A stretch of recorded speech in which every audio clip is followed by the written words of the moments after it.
baca terkait Undang-Undang Cek 21. Itu ada beberapa poin yang aku nggak paham itu loh. Kamu tahu nggak cek pengganti itu apa sih? Jadi gini, ntar aku cariin undang-undang tentang clearing check untuk abad ke-21 ya. Nah, jadi di sini tuh ada cek pengganti. Nah, cek pengganti itu tuh merupakan kayak salinan digital dari cek asli yang biasanya itu dibuat oleh penerima cek atau bank. Nah, cek pengganti ini tuh biasanya tuh berupa gambar digital dari cek asli yang dicetak dalam format mirip cek fisik. Oh, jadi cek pengganti ini digunakan kayak cek asli gitu? Ya, betul. Kayak sesuai dengan ketentuan di undang-undang ini, yaitu Undang-Undang Cek 21, cek pengganti itu dianggap sebagai dokumen hukum yang sah dan memiliki kekuatan hukum yang sama dengan cek aslinya. Artinya, cek pengganti ini tuh bisa digunakan untuk bukti pembayaran atau untuk mencairkan dana. Menarik juga ya. Lalu manfaat lain dari Undang-Undang Cek 21 ini apa sih? Kalau untuk Undang-Undang Cek 21 ini tuh untuk mempercepat proses clearing cek, karena bank sekarang itu kan menggunakan salinan digital daripada cek fisik, dan dana itu bisa cair lebih cepat dan proses verifikasi pun jauh lebih singkat, terutama untuk cek yang diterbitkan di tempat jauh atau luar negeri. Jadi sebagai nasabah kita itu bisa mendapatkan pencairan dana lebih cepat ya? Betul sekali. Jadi dengan adanya cek 21 itu, nasabah itu tidak perlu menunggu lama karena transaksi itu bisa diselesaikan dengan lebih cepat. Tapi kalau gitu, apa bank masih mengembalikan cek fisik yang sudah diproses dan dibatalkan? Sebenarnya sekarang bank itu tidak perlu lagi mengembalikan cek fisik yang sudah diproses. Nah, sebagai gantinya, bank itu bisa memberikan cek pengganti atau salinan digital jika nasabah itu nantinya membutuhkan untuk verifikasi. Nah, sistem perbankan digital saat ini tuh sudah menganggap cek fisik itu tidak diperlukan lagi setelah pemrosesan. Wah, teknologi memang mempermudah ya. Terima kasih Suci. Sama-sama. Setelah mendengar penjelasan dari Suci, hubungan antara cek pengganti dengan audit Sandokas dapat dijelaskan melalui peran cek pengganti dalam mendukung verifikasi transaksi kas, khususnya dalam pemeriksaan komponen Sandokas di laporan keuangan. Selanjutnya, mari kita bahas lebih lanjut terkait audit Sandokas. Selanjutnya, masuk terkait jenis-jenis akun. Yang pertama itu adalah rekening kas umum, merupakan titik fokus kas bagi sebagian besar organisasi karena hampir semua penerimaan dan pengeluaran kas mengalir melalui rekening ini. Yang kedua, akun impres. Jenis akun impres ini agak berbeda dari satu rekening bank untuk penerimaan dan rekening terpisah untuk pengeluaran. Yang ketiga, rekening bank cabang berguna untuk membangun hubungan perbankan di komunitas lokal dan memungkinkan sentralisasi operasi di tingkat cabang. Yang keempat, dana kas kecil impres bukanlah rekening bank tetapi cukup mirip dengan uang tunai di bank, sebagian layak dimasukkan rekening uang tunai dan jumlah kecil yang dibayar dengan lebih mudah dan cepat melalui uang tunai daripada cek atau untuk kenyamanan karyawan dalam mengeluarkan cek pribadi atau gaji. Yang kelima adalah setara kas. Perusahaan sering menginvestasikan kelebihan kas yang terkumpul selama bagian tertentu dan dari siklus operasi yang dibutuhkan dalam waktu yang dekat. Bentuk setara kas jangka pendek yang sangat liquid ini mencakup deposito berjangka, sertifikat deposito, dan juga dana pasar uang.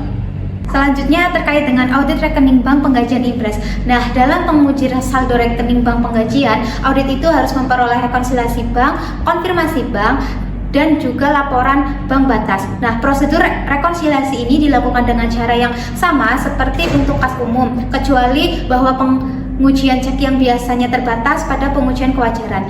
Nah, yang kedua itu ada audit kas kecil impres. Dalam melakukan audit kas kecil impres terdapat dua prosedur. Yang pertama, kontrol internal lebih dari kas kecil, yang dimana pengendalian internal yang paling penting untuk kas kecil ini adalah penggunaan dana impres yang menjadi tanggung jawab satu orang. Nah, selain itu dana kas kecil itu tidak boleh tercampur dengan penerimaan lain. Yang kedua ada tes audit untuk kas kecil. Nah, bila risiko pengendalian dinilai rendah dan sedikit pembayaran penggantian yang terjadi sepanjang tahun, auditor itu biasanya tidak menguji kas kecil karena alasan tidak material. Nah, ketika auditor itu menguji kas kecil, dua prosedur yang paling umum adalah menghitung saldo kas kecil dan melakukan pengujian terperinci terhadap satu atau dua transaksi penggantian untuk memastikan bahwa transaksi tersebut itu didukung dengan benar. Selanjutnya yaitu kenali kapan harus memperluas pengujian audit pada rekening kas umum untuk menguji lebih lanjut adanya kecurangan material. Audit harus memperluas prosedur dalam audit kas akhir tahun untuk menentukan kemungkinan terjadinya kecurangan material ketika terdapat pengendalian internal yang tidak memadai, terutama pemisahan tugas yang tidak tepat antara penanganan kas dan pencatatan transaksi kas dalam catatan akuntansi dan kurangnya rekonsiliasi bank bulanan yang disiapkan secara independen. Dalam merancang prosedur untuk mengungkapkan kecurangan, auditor harus mempertimbangkan dengan cermat sifat kekurangan dalam pengendalian internal, jenis kecurangan yang mungkin terjadi akibat kekurangan tersebut, potensi materialitas kecurangan, dan prosedur audit yang paling efektif dalam mengungkapkan kecurangan.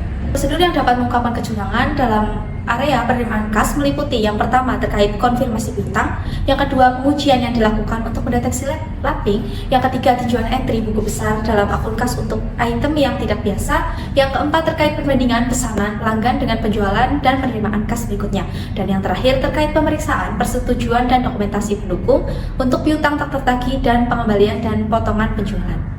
Pengujian serupa dapat digunakan untuk menguji kemungkinan adanya pengeluaran uang tunai yang curang. Jika, misalnya, sebuah perusahaan memiliki rekening kas luar negeri ilegal dan melakukan penyetoran ke rekening tersebut dari penjualan yang tidak tercatat, kecil kemungkinan auditor itu akan mengungkapkan penipuan tersebut. Maka prosedur untuk mengungkapkan penipuan secara langsung terkait dengan saldo kas akhir tahun yaitu dengan cara yang pertama, melakukan pengujian rekonsiliasi bank yang diperluas. Yang kedua terkait bukti kas atau bukti uang tunai. Yang ketiga, pengujian transfer antar bank.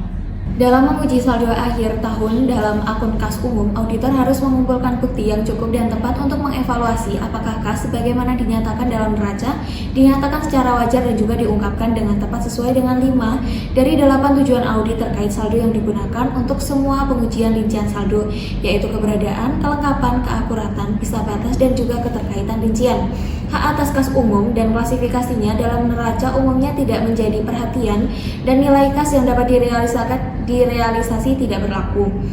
Metodologi audit rekening kas umum yaitu yang pertama, mengidentifikasi risiko bisnis klien yang mempengaruhi uang tunai, di mana risiko bisnis klien lebih mungkin muncul dan setara kas dan juga jenis investasi lainnya. Beberapa perusahaan jasa keuangan telah menderita kerugian perdagangan yang besar dari aktivitas perdagangan individu yang disembunyikan dengan salah menyatakan investasi. Kemudian yang kedua yaitu menetapkan toleransi salah saji dan juga menilai risiko inheren. Fase pertama yaitu karena kas lebih rentan terhadap pencurian daripada aset lainnya, maka terdapat risiko inheren yang tinggi untuk tujuan keberadaan, kelengkapan, dan juga keakuratannya. Tujuan-tujuan ini biasanya menjadi fokus dalam mengaudit saldo kas, biasanya risiko inheren rendah untuk semua tujuan lainnya. Yang ketiga yaitu menilai risiko pengendalian fase 1 dibagi menjadi 2, yaitu yang pertama pengendalian atas siklus transaksi yang mempengaruhi pencatatan penerimaan kas dan juga pencairan. Yang kedua rekonsiliasi bank yang secara independen. Kemudian yang keempat yaitu desain dan performa pengujian kontrol serta substantif. Hal ini karena saldo kas dipengaruhi oleh semua siklus lain kecuali persediaan dan juga pergudangan. Sejumlah besar transaksi mempengaruhi kas sehingga transaksi kas yang diaudit itu melalui pengujian siklus transaksi ini. Kemudian yang kelima yaitu desain dan performa prosedur analitis. Dalam banyak audit rekonsiliasi bank akhir tahun diaudit secara ekstensif. Oleh karena itu pengujian prosedur analitis untuk menguji kewajaran saldo kas kurang penting dibandingkan dengan sebagian besar bidang audit lainnya. Serta yang keenam yaitu ujian desain rincian saldo, di mana titik awal untuk verifikasi saldo dalam rekening bank umum adalah dengan memperoleh rekonsiliasi bank dari klien untuk dimasukkan dalam dokumentasi auditor. Tujuan terpentingnya yaitu untuk keberadaan, kelengkapan, dan keakuratan. Oleh karena itu tujuan tersebut mendapat perhatian terbesar. Selain tujuan terkait saldo ini, auditor juga melakukan pengujian yang terkait dengan 4 tujuan penyajian dan pengungkapan seperti peninjauan risalah dan perjanjian pinjaman untuk menentukan apakah ada pembahasan kas yang harus diungkapkan lebih lanjut. Seperti dalam semua bidang audit lainnya, prosedur audit aktual bergantung pada materialitas dan risiko dalam kas yang telah diidentifikasi auditor di bagian lain audit. Oke teman-teman, setelah kita mengetahui metode audit rekening kas di bank, selanjutnya kita akan membahas audit kas di bank. Nah, untuk mengetahui mengaudit kas di bank ini, auditor harus memverifikasi apakah rekonsiliasi bank yang diterima dari klien sudah benar. Ada 3 prosedur yang harus diperhatikan oleh auditor karena kompleksitasnya. Yang pertama ada penerimaan konfirmasi di bank, terus penerimaan laporan bank yang dipotong, dan yang terakhir melakukan pengujian rekonsiliasi bank. Nah, kita masuk ke yang pertama dahulu, yaitu penerimaan konfirmasi bank. Auditor harus mengirimkan permintaan kepada bank untuk meminta mereka melengkapi konfirmasi penerimaan. Setelah auditor menerima konfirmasi bank tersebut, saldo rekening bank yang dikonfirmasi harus ditelusuri ke jumlah yang tercantum pada rekonsiliasi bank. Nah, demikian pula semua rekonsiliasi harus ditelusuri ke jadwal audit yang relevan. Jika konfirmasi bank tidak sesuai dengan jadwal audit, auditor harus menyelidiki perbedaannya. Nah, yang kedua ini melakukan pengujian penerimaan laporan bank yang dipotong. Nah, tujuannya ini dari laporan bank yang dipotong untuk memverifikasi item rekonsiliasi pada rekonsiliasi bank akhir tahun dengan bukti yang tidak dapat diakses oleh klien. Nah, prosedurnya auditor melakukan beberapa verifikasi pada bulan setelah tanggal neraca. Yang pertama, mencatat semua cek, nota debit, setoran, dan nota kredit yang dibatalkan. Terus yang selanjutnya memverifikasi bahwa laporan bank seimbang ketika total dicatat digunakan. Nah, yang prosedur yang terakhir yaitu pengujian rekonsiliasi bank.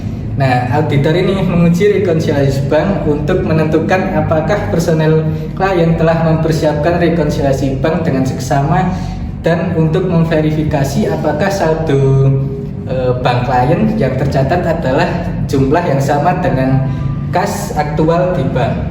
Nah, caranya verifikasi auditor atas rekonsiliasi bank ini melibatkan beberapa prosedur. Yang pertama, verifikasi bahwa rekonsiliasi bank klien akurat secara matematis. Terus yang kedua, lacak saldo pada konfirmasi bank dan saldo awal pada laporan pisah batas ke saldo per bank pada rekonsiliasi bank untuk memastikan keduanya sama. Terus yang terakhir itu auditor melacak cek yang ditulis dan dicatat sebelum akhir tahun. Nah, itu adalah prosedur melakukan audit kas di bank.